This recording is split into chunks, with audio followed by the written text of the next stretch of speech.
자, 순방문화대 중학수학 2상 지금 페이지 지금 143페이지에 보면 연립방정식의 활용 이렇게 나와 있지, 그지? 그래서 연립방정식의 활용은 연립방정식의 활용 문제는 다음과 같은 순서로 푼다 이런 얘기지, 그지?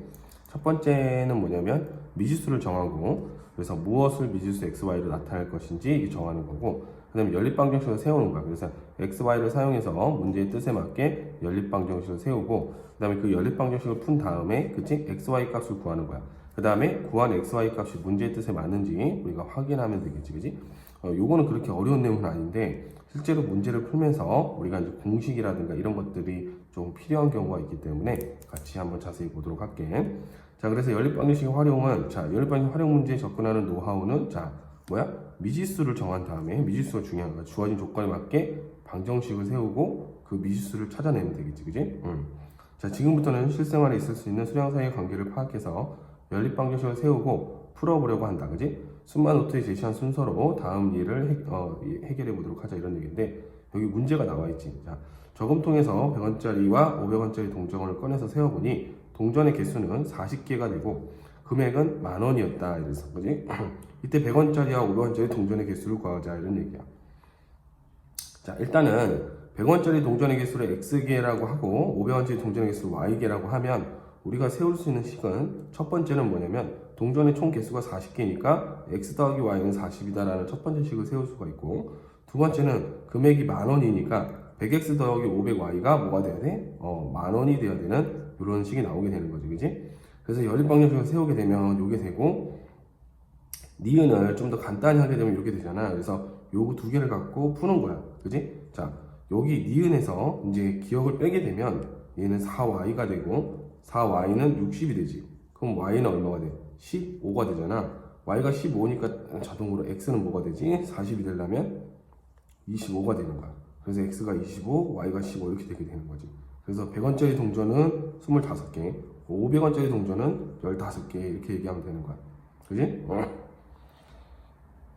자, 확인하는 과정이 있는데 동전의 총 개수가 지금 40개라는 거니까 두 개를 더했을 때 40이 되는 걸 확인할 수가 있고, 금액도 이제 직접 대입을 해보니까 이제 10,000원이 나오지, 그지? 따라서 이제 구한 답이 문제의 뜻에 맞다, 즉 정답이다라고 우리가 확신을 할 수 있는 거지, 그지?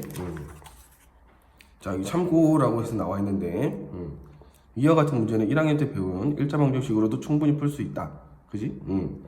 100원짜리 동전의 개수를 x라고 하고 500원짜리 동전의 개수를 합쳐서 40개니까 40개 마이너스 x라고 하면 되겠지, 그지? 그래서 이제 100x 더하기 500원이 이제 40개 마이너스 x가 있으니까 얘가 10,000원이 된다라고 해서 여기서 x를 구한 다음에, 그지?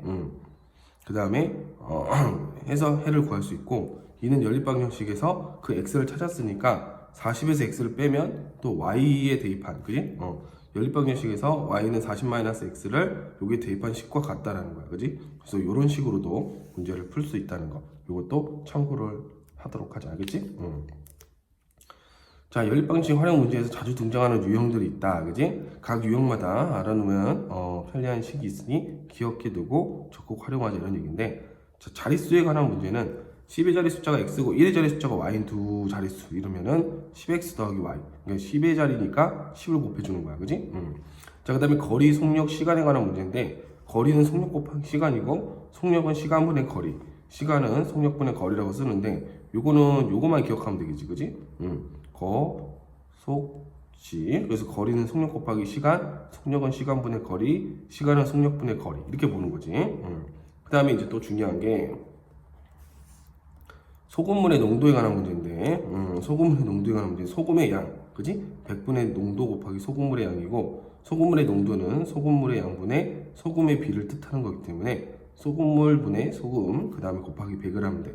보통 어떤 친구들은 선생님 여기에서부터 여기까지 이 식을 유도하겠습니다 라고 하면서 얘를 안 외우는 친구들이 있는데, 그렇게 하면 굉장히 늦고 할 때마다 이걸 해야 될 게 많기 때문에 그냥 따로따로 외워놓도록 합시다, 알겠지? 그래서 바로바로 꺼내실 수 있도록 그게 훨씬 더 유리한 거야, 알겠지? 자, 1에 관한 문제인데, 전체 1의 양을 1로 놓고 단위 시간, 1시간, 1일, 하루 동안 할 수 있는 1의 양을 미지수로 놓는다 이런 얘기지, 그지? 그래서 1에 관한 문제도 이런 식으로 풀 수가 있다는 거야. 자, 자릿수에 관한 문제는 어떻게 해결할까 이랬는데, 자, 두 자릿수는 10x 더하기 y로 나타낸다 이런 얘기지, 그지? 두 자리 자연수가 있다. 각 자리 숫자의 합은 9고 12 자리 숫자와 1 자리 숫자를 바꾼 수는 처음 수보다 9가 크다라고 할 때 처음에 자연수를 구해보자 이랬지, 그지? 그래서 12 자리 숫자를 x, 1 자리 숫자를 y라고 하면 각 자리 숫자의 합이 9라고 그랬으니까 우리가 처음으로 쓸 수 있는 식은 x 더하기 y는 9라는 첫 번째 식이 있고 12자리 숫자와 1자리 숫자를 바꾼 수는, 자, 그러면 x, 10x 더하기 y가 처음 숫자잖아. 처음 수보다 9가 크다고 했으니까 10y 더하기 x라는 건 바꾼 수인데 이 바꾼 수가 처음 수보다 9가 크다고 했으니까 더하기 9로 하면 되겠지. 그래서 이 두 번째 식이 세워지게 되는 거야. 그래서 기억 니은을 정리하게 되면 이런 식이 되고 이 방정식 두 개를 풀게 되면 x는 4, y는 5가 돼서 처음 자연수는 뭐다? 45다 이렇게 얘기하면 되는 거지. 그치? 자, 그 다음에 이제 거리, 속력, 시간에 관한 문제는 어떻게 해결할까 했는데, 거리는 속력 곱하기 시간이고 시간은 속력분의 거리다 이렇게 나와 있잖아. 그래서 이루미가 산책로 입구에서 출발한 지 5분 후에 같은 장소에서 같은 경로로 순마가 출발하였다 이랬어. 자, 이루미는 분속 200m로 달렸고 순마는 분속 300m로 달렸을 때 두 사람이 만날 때까지 걸린 시간을 각각 구해보자 이런 얘기지. 자, 이루미가 달린 시간은 x분, 순마가 달린 시간은 y분이라고 하면 일단은 순마는 순마가 달린 거리에다가 5를 더하게 되면 이루미가 이제 먼저, 그지? 이루미가 먼저 출발했기 때문에 얘가 이루미지. 얘가 순마고. 그러니까 이루미가 달린 시간은, 그지? 순마가 달린 시간보다 5분 더 달렸으니까 x는 y 더하기 5라고 쓸 수가 있고, 그 다음에 이제 만난다고 그랬잖아. 만난다고. 그래서 이제 200 시속 분속, 그지? 분속 200m로 달린다고 했으니까 이제 x분 후에는 200x가 될 거야. 그 다 총 달린 거리가. 그리고 얘는 분속 300으로 달린다고 했으니까 300y가 되겠지. 이게 서로 같아야 만나는 거 아니야, 그지? 그래서 여기 첫 번째 식, 얘가 두 번째 식이 나오게 된 거야. 그러면 요거 두 개를 가지고 연립해서 문제를 풀게 되면 x, y가 이렇게 나오게 되는 거지, 그지?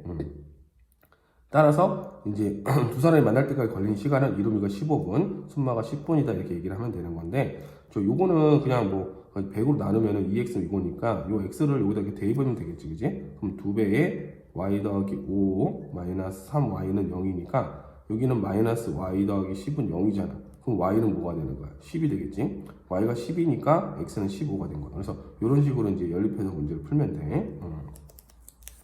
자, 그 다음에 이제 소금물 농도에 관한 문제는 어떻게 해결할까 했는데, 소금의 양은 100분의 농도 곱하기 소금물의 양이니까, 자, 여기 6% 문제를 볼게.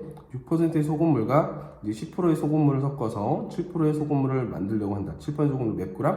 자, 300g을 만들려고 한다 이랬어. 그래서 6%의 소금물과 이제 10%의 소금물을 각각 몇 g씩 섞어야 되는지 구해보자 이런 얘기인데, 얘를 x라고 놓고 얘를 y라고 놓으면, 그지?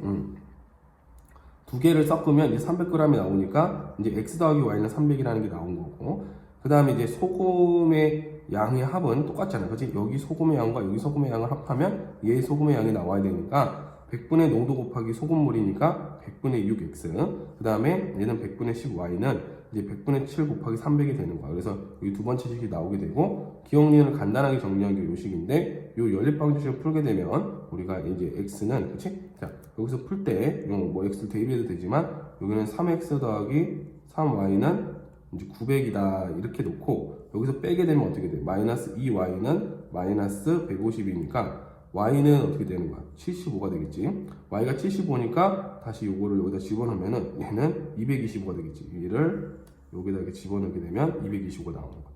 따라서 6% 소금물 225g과 10% 소금물 75g을 섞어야 된다. 우리가 이렇게 얘기하면 되는 거지. 그치? 자, 그 다음에 1에 관한 문제는 어떻게 해결할까 이랬는데, 그지? 전체 1의 양을 1로 놓는다 이런 얘기지.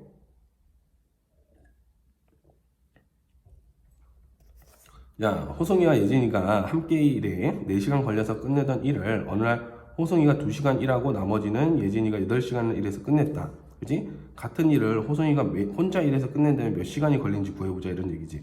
그럼 전체 일의 양을 1이라고 놓고 호송이와 예진이가 1시간에 할 수 있는 양을 x, y라고 하면 두 사람이 함께 4시간 동안 일해서 끝냈다고 그랬으니까 4x 더하기 4y를 했는데 이제 1의 양이 나온 거지. 그래서 이제 첫 번째 식이 나오게 됐고, 호승이가 2시간, 그러면 2x가 되고 예진이가 8시간에서 1을 끝냈으니까 두 번째 식이 나오게 된 거야. 그지? 그럼 이걸 풀게 되면 x는 6분의 1이고 y는 12분의 1이잖아. 그지? 그러면은 호승이는 1시간에 전체 6분의 1만큼 일을 하고 있으니까 혼자서 일을 해서, 자, 1시간 6분의 1인데 이 네모 시간을 해서 1을 만들어야 되는 거잖아. 그럼 몇 시간이 걸리는 거야? 이 네모는 6시간이 걸리는 거지. 그지? 그래서 정답은 6시간이다. 이렇게 얘기하면 되는 거지. 그지?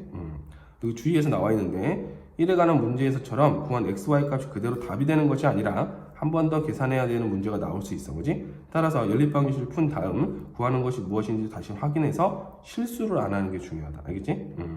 자, 여기 싱크맨스 나와 있는데 상황을 방정식으로 나타낼 때 그 상황에 대한 이해가 필요한 유형들이 있다. 그지? 다음 제시한 상황을 보고 어떻게 식을 세우는지 기억해보자. 자, 기차가 어떤 터널을 완전히 지나는데 3분이 걸렸다. 그러면은 3분 동안 가는 거리는 기차의 길이 더하기 터널의 길이다. 이게는 무슨 얘기냐? 여기 터널이 있어. 여기 기차가 있단 말이야. 기차가 여기 머리서부터 시작해서 완전히 나와야 되니까 여기 터널의 길이에다가 이 기차의 길이를 더해야 된다는 거지. 얘가 이렇게 기차가 이렇게 슉 해서 슉 나와야 되니까 여기까지 완전히 나온 것까지가 3분이란 얘기는 얘가 완전히 통과한 거니까, 그지? 요거까지도 같이 생각을 해줘야 된다는 거지. 그지? 두 번째는, 자, 공원 둘레를 두 사람이 같은 지점에서 동시에 출발해서 처음으로 만나는데 같은 방향으로 가면 두 사람의 걸은 거리의 차는, 그지? 같은 방향이니까 얘가 한 명은 여기로 가고 이렇게 간단 말이야. 그러면 다시 만난다는 얘기는 무슨이야? 두 사람의 거리의 차가 공원의 둘레 길이가 같을 때 다시 만날 수 있는 거고, 근데 반대 방향으로 가면 어떻게 될까? 얘는 이쪽으로 가고 얘는 이쪽으로 가. 두 사람의 걸은 거리의 합이 공원의 둘레의 길이와 같으면 이 반대 방향으로 갔을 때는 그렇게 되는 거지. 그치? 자, 그 다음에 이제 속력이 일정한 배가 흐르는 강물 위에 있는데 강을 내려갈 때는 배의 속력은 잔잔한 물에서의 배의 속력에다가 강물의 속력을 더하면 되고, 강물이 이렇게 이렇게 돼서 이제 배가 이렇게 쭉 내려갈 때 이렇게 해주니까. 근데 강을 올라갈 때는 어떻게 되겠어? 그지? 배의 속력은 잔잔한 물에서의 배의 속력에다가 강물을 거스르면서 올라가는 거니까 강물의 속력을 빼줘야 되는 거야. 그래서 이것도 잘 기억을 해놓고 이제 활용 문제 풀 때 팁이 될 수 있겠지, 그지? 자, 지금까지 내용을 가지고 뒤에 나와 있는 문제들을 한번 풀어보도록 합시다.